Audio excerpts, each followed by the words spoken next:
Здраво, ова е 153-тото издание на Видеологија со Златко Ѓелевски, дигитален краток осврт за актуелни филмски остварувања, односно спонтана критичка анализа која е збир на први впечатоци илустрирани со подвижни слики.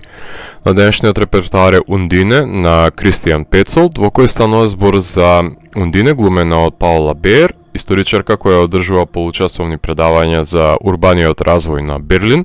Меѓутоа, мажот кој што го сака штом ја напушти за друга девојка, таа ќе одлучи да го убие и да го спроведе митот кој важи за неа, преди самата да исчезне во морските длабочини. Филмот започнува со една емоционална сцена, снимена во крупни планови, во кој дечкото Јоханес и раскинува на Ундине во кафулето пред нејзиното работно место, а таа му посочува дека ако сака да излезе од врската, треба да умре. Оваа изјава ќе биде занемарена во голем дел од филмот, иако е проследена со плач на Ундине, но ќе го најде своето реализирање кон епилогот. Таа се пресретнува во истото кафуле со нејзиниот нов љубовник, нуркачот Кристоф, глумен од Франц Роговски, во една прилично филмска сцена, додека се потопени од скршениот аквариум, не баре понира од сферата на магичниот реализам. Сведоци стануваме на процветување на нивната љубовна врска, додека не си ја земе и таа својата жртва. Имено ова е филм за водена нимфа, која што со себе понесува предание дека само мртов љубовник може да ја напушти врската со неа, што може би е лесно да се спроведе во поглед на неверен дечко, меѓутоа што доколку саканиот е верен и навистина заљубен во неа. Во едно од незините излегувања Ундина говори дека градбите се менувале, рушеле и надградувале, но содржале елементи од минатите творби, заговарајќи дека прогресот е невозможен, што е една од најсилните метафори на филмот, која што слободно може да се преслика на ликовите во ова дело.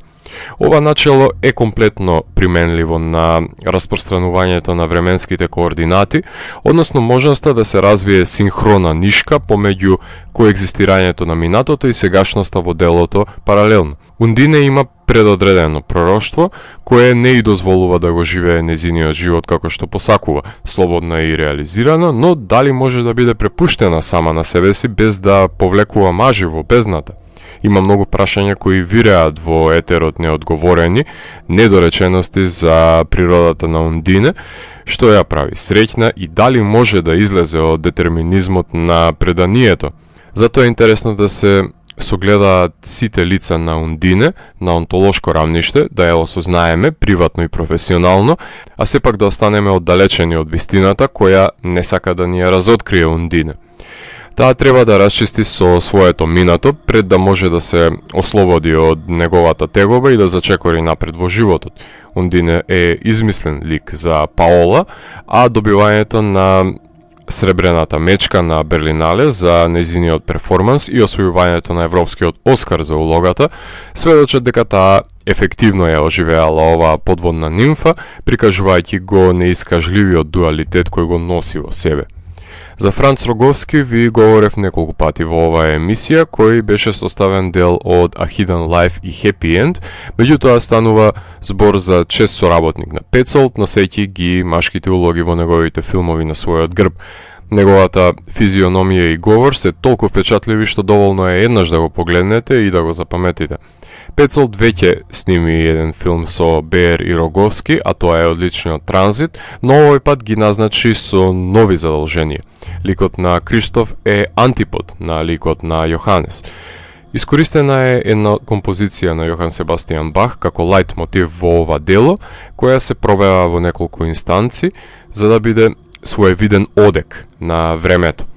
За фотографијата на честиот соработник на Пецолт, Ханс Фром, и тоа како има што да се каже, затоа што тој умее да ги улови во крупен план гримасите на актерите кои ги кријат премолчените емоции, но исто така умее да ги долови да бидат проголтани во широките планови од пространството, не баре ја осликува нивната самотија, покрај продукцијскиот дизајн на Мерлин Нортер, кој го има пресликано Берлин во макети, кои делуваат како да се декорација во аквариумот во кој се наоѓаат главните ликови, несвесни за своето окружување. Режисерот Кристијан Пецолт во неговите претходни филмски остварувања умееше во еден периодичен сетинг да ситуира интимни приказни нераскинливо поврзувајќи ги неговите ликови во Барбара, Феникс, Транзит. Меѓутоа, со новиот филм Минатото на Берлин го гледаме на макетите на градот, но се присутни се временските доби во сегашноста, која е само напластување на епохите во еден облик. Овој филм е неговиот The Shape of Water, со оглед на тоа што можеме да забележиме прекрасни подводни сцени, кои се несвојствени можеби за него, инспирирани повеќе од бајките на Ханс Кристијан Андерсен. Сепак, потребна е смелост за да се естетизира фантазмагорична приказна, втемелена во модерен Берлин, која под велот на романсата ќе представува исполнение на еден предодреден мит. Монтажерката Бетина Болер има голем предизвик да го одржи во тајност идентитетот на Ундине и да ги впрегне различните периодизации во едно, а сепак да воспостави разбирлив тек на чинодействието, што по настанатиот пресврт само ќе ја истакне невообичаеноста на ова сценарио, оставајќи го гледачот на крајот на филмот со повеќе прашалници од извичници. Опасно е поигрувањето со велот на мистеријата на енигматичните ликови. Справувањето со мистеријата е можеби со секундарна функција во делото, во кое предимчи романсата и поврзаноста на заљубените ликови, што е на штета на филмот, иако епилогот соодветно го доловува преозначувањето на императивите на ликовите. Само да се подсетиме, Бордер исто така си поигруваше со фантазмагорични бајковидни преданија, поставувајќи ги во модерен контекст, како што беше и случајот со On Body and Soul, така што европскиот артхаус филм секојаш ги восприемал и амалгамирал бајковидните примеси во потрага по модернизирано представување на истите, иако во Ундине никогаш експлицитно не забележуваме зооморфна телесна трансформација, не се влегува во подробности, туку се игра на наговестувања и најразновидни символични индикатори. Филмот беше во конкуренција за главната награда на Берлинале, кај што се закити со 2, за перформансот на Бер и Фибресци наградата за Пецолт. Потоа играше на фестивалите во Пекинг, Ванкувер, Њу Йорк, Лондон, Чикаго, Севилја и Лисабон. Ова е бајковидна романса зациментирана во модерниот бетонски Берлин, во кој се развива еден мит за нимфа која е проколната да ги ликвидира неверните љубовници, но прашањето е дали ќе ги поштеди тие што искрено и доследно ја љубат или ќе одлучи да не си го приушти тој љубовен благодет. Ако морам да го евалуирам, тогаш Ундине од мене има 4 од 5. Доколку ви се допадна 153-тото издание на дигиталната архива Видеологија, лајкувајте го видеото, споделете го и следете го каналот. Посегнете и по останатите рецензии на виртуелната полица. Ви благодарам за вниманието. Поздрав!